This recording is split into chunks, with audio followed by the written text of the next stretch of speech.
James Auger. James Auger nació en 1970 en Derby, Inglaterra. Estudió diseño.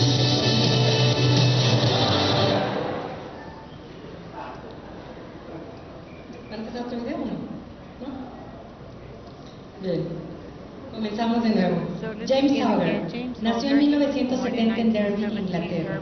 Estudió diseño de producto de Glasgow School of Art y posteriormente la maestría en diseño de productos en el Royal College of Art en Londres.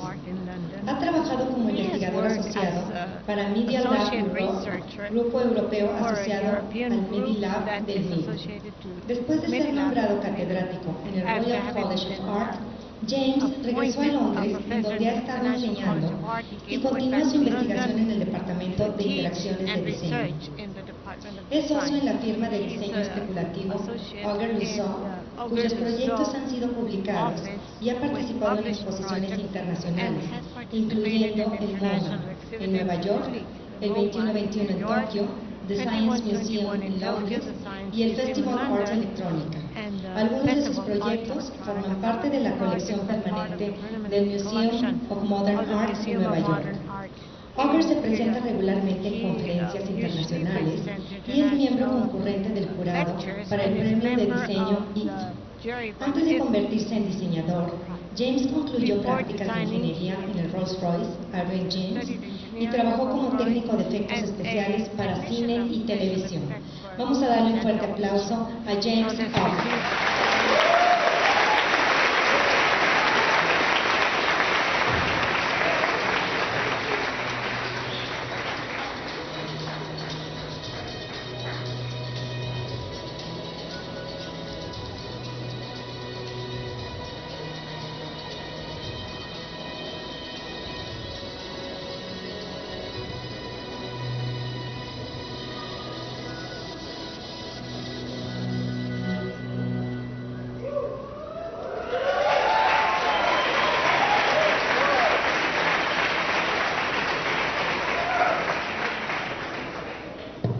Thank you.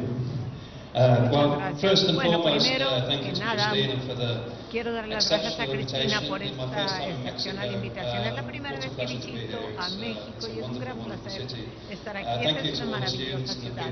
Gracias a los estudiantes y a tanta gente que nos ha hecho sentirnos tan bienvenidos. Yo voy a hablar acerca de un trabajo que he estado haciendo durante los últimos 10 o 12 años, empezando con el Royal College of Art, y trabajo reciente que he estado haciendo a través de PhD y en el RCA, y también trabajo que hago con Jimmy Loazo. Él es mi colaborador y hemos trabajado juntos 12 años. Lo más importante es que lo que les voy a presentar es un tipo diferente de diseño, diferente a lo que están acostumbrados a ver. No es diseño industrial como tal, es un poco diferente, lo llamamos nosotros diseño especulativo. Les voy a dar una historia breve de cómo surgió esto. Aquí lo que podemos ver son 3 viajes de la tecnología. Este es el primer viaje que va entre A, es un laboratorio, ahí es donde se desarrolla la tecnología. Antes, cuando los científicos trabajaban en proyectos nuevos, después de un viaje muy largo, después de muchos años, la tecnología con el tiempo se convierte en un producto. Aquí tenemos la computadora a la izquierda. Esta es una computadora de Cambridge University en 1949. Y a la derecha, 2007, el iMac. Claro que ya hay más iteraciones del iMac. Traditionally, I mean, this is a huge generation, but designers tend to be involved quite late in the day. Scientists developing lots and lots of different ideas.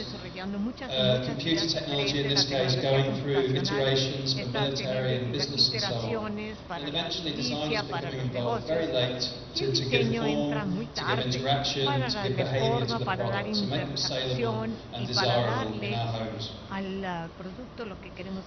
The second journey I describe is how technology does not become a product. And this is a lot of the kind of sensational images that we see very often in the media.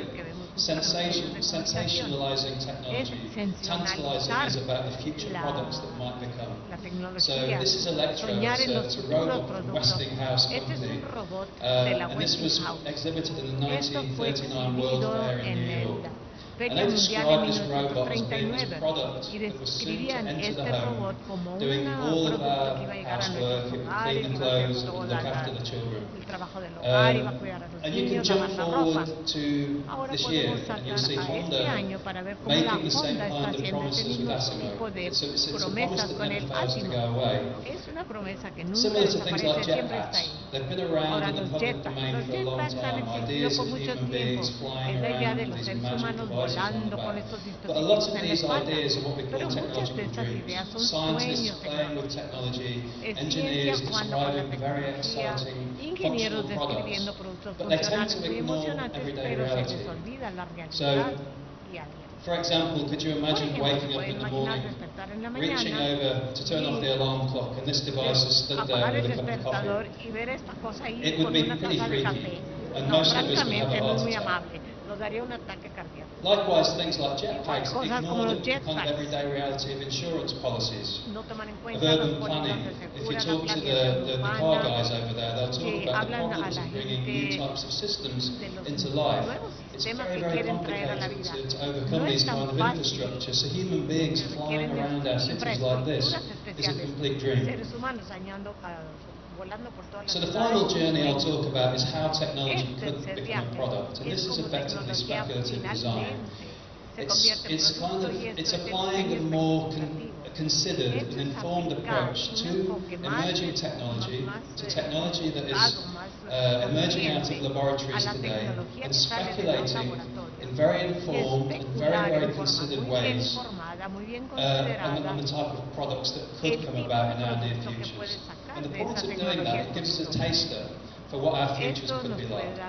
What are our desirable futures? What are futures we'd rather avoid? And through using design, we can experiment and present these ideas and give us a taste of what might become. And the last slide in the series is a quote from Charles Eames, who I'm hoping you're aware of. This is his definition for design. And he says, design is a plan for arranging elements in such a way as to best accomplish a particular purpose. It's a very simple quote, it's a very simple definition, but it's extremely insightful to get us thinking about the role of design. So for us, this is the first important word, the elements. Rather than using elements that are already available to us, we're arranging elements that could become available. It's a new toolbox for the designer, it's a new set of ingredients that we could be shaping, that we could be arranging in the near future.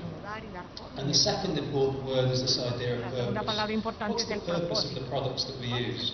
Because as products and technology become more capable and more complicated, we need to find better ways of asking what they're doing for us. Why do we want to surround our lives with smart technologies, with automation, with ways of reshaping and redefining nature? We're becoming so powerful at shaping the world, we need to find more representative, more democratic, and more meaningful ways of examining what these things could be. So, that's a very, very brief introduction into speculative design. I'm going to show a few projects now that examine, because this is a practice-based activity, it's not a written approach.